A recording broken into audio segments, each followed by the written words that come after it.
Bienvenue sur Ténébris Somnia, la chaîne qui vous emmène dans vos rêves les plus sombres.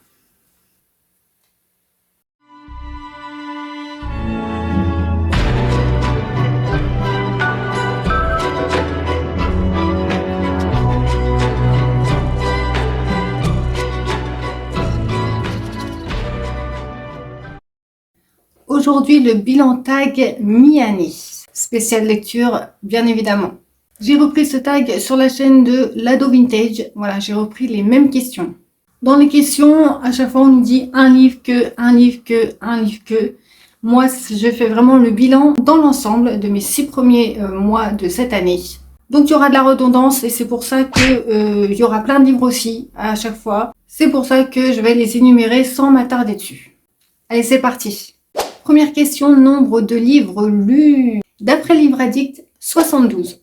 Je peux pas dire mieux, 72 livres, voilà. Deuxième question, tes meilleures lectures. Alors là, par contre, ils nous en disent apparemment plusieurs. Je vais toutes les dire. J'ai compté, il y a 26 meilleures lectures, dont 9 coups de cœur. Je vais d'abord vous dire mes coups de cœur. Et ensuite, je vais passer vite fait sur les lectures restantes qui ont été très très bien. En coup de cœur, j'ai eu Expiation, thriller polar génial. Kérosène d'Adeline Dieudonné, c'était trop funny. Coup de cœur, Histoire de fantôme du Japon, illustré par Benjamin Lacombe, tout simplement magnifique. Le Maître des illusions de Donna Tartt, voilà, ce livre m'a retourné le cerveau. L'obscurité de dehors de Cormac McCarthy, j'ai adoré ce récit, il me colle à la peau. La fractale des raviolis, c'était encore une lecture trop funny, mais noire hein, toujours, attention. Hein. Blaze de Stephen King, voilà, c'est pas une surprise, je vous en ai assez parlé, vous allez voir, il va revenir souvent dans ce tag. L'homme qui voulait rentrer chez lui d'Éric Pessan, une histoire qui m'a bouleversée. Et Le corps exquis de Poppy Z-Bright, voilà, magnifique. Exquis, on va dire, exquis plutôt, voilà. Les autres qui restent, ça a été de très bonnes lectures, j'ai passé un super moment. Je vais les énumérer vite fait. Ah, excusez-moi, j'avais oublié de mettre la lumière. Voilà, il fait chaud et tout, moi j'en peux plus quand il fait chaud, le cerveau il est ramolli. Donc, je disais, en meilleure lecture restante, il y a Le mur invisible de Au chauffeur, 51-50 rue des Ormes de Sénécal, Un clown dans un champ de maïs d'Adam César, Les dangers de fumer au lit de Mariana Enriquez, La mort entre ses mains d'Otessa Moshfegh, La fille de la supérette de Sayaka Murata, Le parfum de cendre de Marie Manger, La trappe-souci de Catherine Fay, L'idole de Serge Joncourt, Le boucher de Chicago de Robert Bloch, Dérobade de Jess Kahn, La chimie de la pierre de Katerina Sedia, L.com de Sénécal. Ça en fait deux, hein, lui. Hein. Guerre et guerre de Laszlo. Les codes décomposés de Ito. Le locataire chimérique de Roland Topor. Alors là, mes pires lectures. Ça va être vite fait, il n'y en a pas eu. C'est vrai que si on emploie le mot pire lecture, il n'y a pas une lecture, je me suis dit, ah non, what the fuck, vas-y, je lis pas ça, ça m'énerve.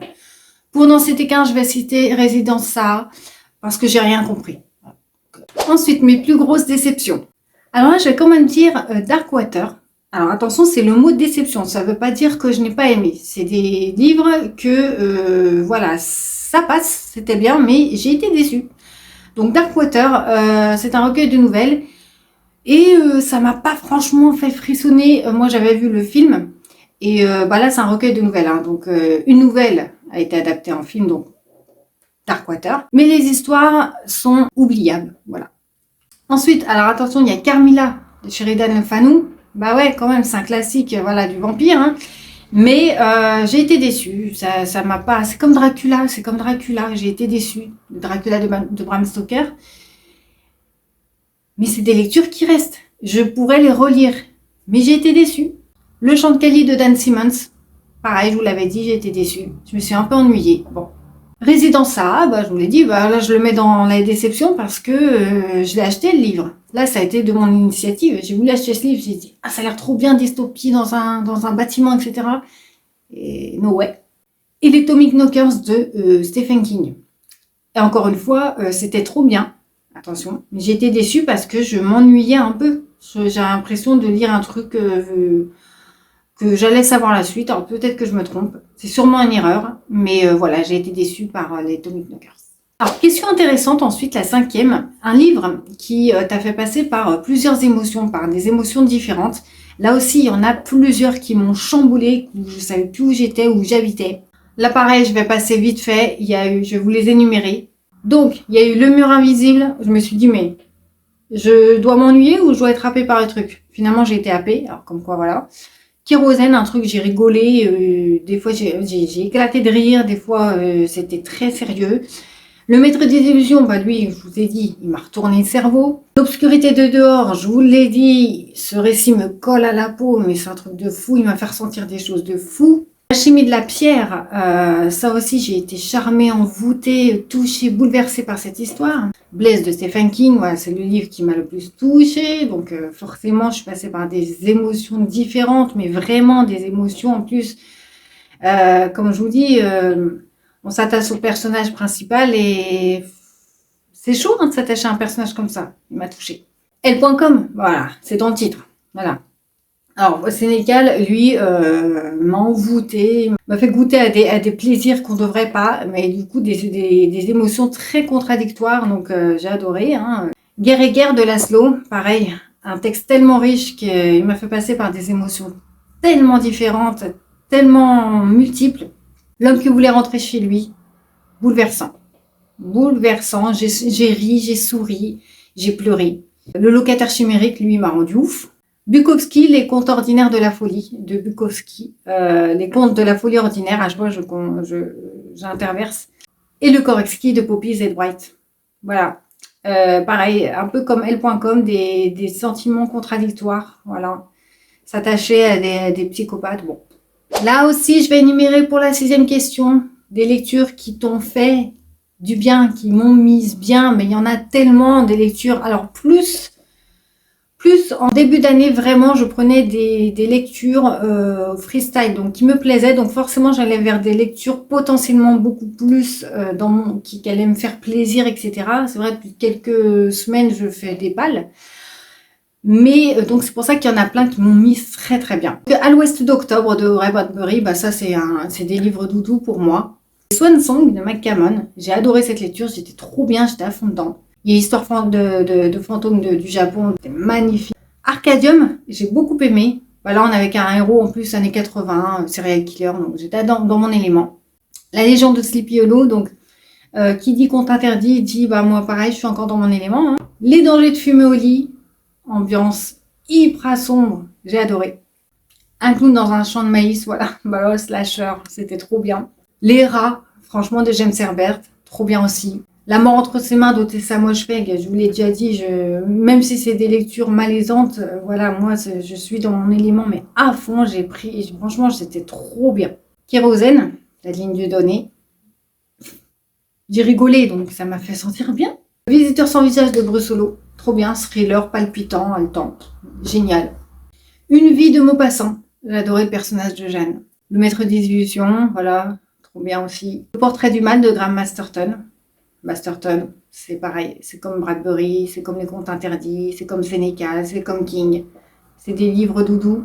L'obscurité de dehors, La fractale des raviolis, L'idole de Serge Joncourt, trop bien. Le Paris de merveille de Pierre Plevel, je vous l'ai déjà dit, j'adore cet univers. Le boucher de Chicago de Robert Bloch, Dérobat de Jess Kahn, La chimie de la pierre, voilà, tout ça je vous ai dit, j'étais charmée. Blaise de Stephen King, Abarat de Clive Barker, c'est un univers génial. Pareil pour Neverwhere de Neil Gaiman, L.com donc de Sénécal, Guerre et guerre de Laszlo, L'école des composés de Junji Ito, Sempre Caro de Marcelo Foix. Pourtant, voyez-vous, je vous ai fait un haul, il était dedans, dans le haul, hein.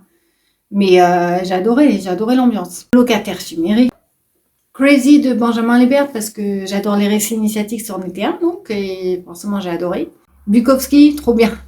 Trop bien. Voilà. On n'adhère pas. Et le Koretsky, encore une fois. Et quand même Juillet 200 de Joël Lendal. J'aime bien les thrillers page turner. C'est trop doudou ça. Alors, livre ensuite qui m'a fait pleurer. Alors, j'en ai noté 4.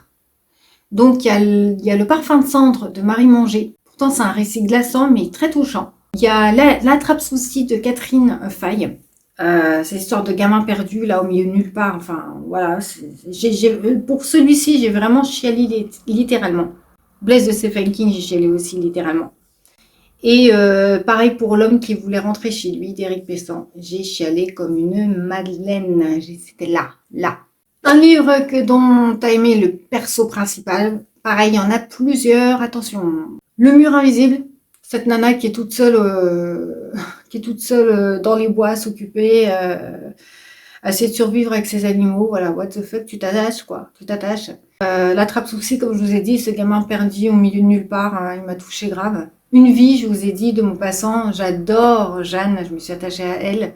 Le maître des illusions, pareil, on s'attache au personnage. L'obscurité du dehors, c'est pareil, ce frère et la sœur, les deux, qui sont en quête de l'un et l'autre. L'idole de Serge Joncourt, pareil, ce perso m'a touché quelque part parce que voilà, c'est ce mec qui se réveille un matin, il sait même pas qu'il est une idole, voilà, il l'apprend. Tous ces persos sont un peu perdus, hein. On s'attache. Hein. Mathie dans La chimie de la pierre qui est l'automate, j'ai adoré, elle m'a touché grave, cette soif de liberté au même titre que les gargouilles hein, dans le récit, les deux m'ont touché.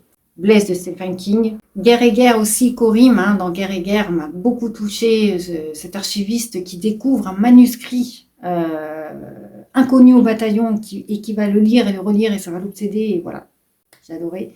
Les codes décomposés de Junji Ito, le frère et la sœur, les deux psychopathes là, m'ont fait mourir de rire. Le locataire numérique, lui, il m'a rendu ouf. Bukowski, voilà, c'est un personnage, comme je vous ai dit, on adhère pas, on adhère totalement. J'ai rigolé avec lui, mais un truc de fou. Et le corps exquis. Le corps exquis, les deux psychopathes, bah je vous l'ai déjà dit, ils sont attachants parce que voilà, c'est des personnages détestables qui sont attachants parce que grâce au talent de Poppy Z. Brite qui les rend tellement charismatiques. Voilà, alors le bilan de ces 6 derniers mois, c'est la dernière question. Eh bien écoutez, franchement, comme vous avez pu le voir, j'ai eu de belles lectures. Déjà, j'ai eu 9 coups de cœur, ce qui est pour moi énorme. En 6 mois, 9 coups de cœur, mais vraiment des coups de cœur. Voilà, alors bien sûr, le coup de cœur ultime est Blaise de Stephen King. Il m'a touché l'âme, celui-là. Les autres m'ont touché le cœur. Et les meilleures lectures restantes, j'en ai eu 25, 26. C'est quand même très bien. Je suis assez fière de mes lectures. Franchement, j'ai pas eu vraiment j'ai eu de belles lectures. Franchement, il y a des lectures, j'ai passé des moments de très chill, très tranquille, très doudou, voilà. Et il y a des lectures qui m'en ont mis plein la tête, les coups de cœur. Donc franchement, je suis assez fière de découvrir, d'avoir lu des pépites ces 6 derniers mois-là. C'est très rare qu'il y en ait autant. J'espère que ça va continuer. De toute façon, à la fin de l'année, je ferai une vidéo, enfin, début janvier, de mes coups de cœur annuels. Simplement un coup de cœur, pas les meilleures lectures, sinon on n'en finit pas. Que les coups de cœur, ceux que je garderai dans mon cœur à jamais. Et puis là, allons-y pour la seconde moitié de l'année. Voyons voir ce que ça donne. Espérons qu'il y ait autant de bonnes lectures, franchement. Et vous avez eu des coups de cœur ces 6 derniers mois? Au moins un. Une lecture inoubliable. Déjà 1, c'est énorme. Et moi 9. Non, franchement, je suis très fière de mes lectures de ces 6 derniers mois. Voilà mon petit tag bilan mi-année. N'hésitez pas à mettre un petit j'aime si vous avez aimé cette vidéo, à vous abonner à la chaîne. A plus tard sur Ténébrisomnia. Et n'oubliez pas de suivre vos rêves les plus sombres.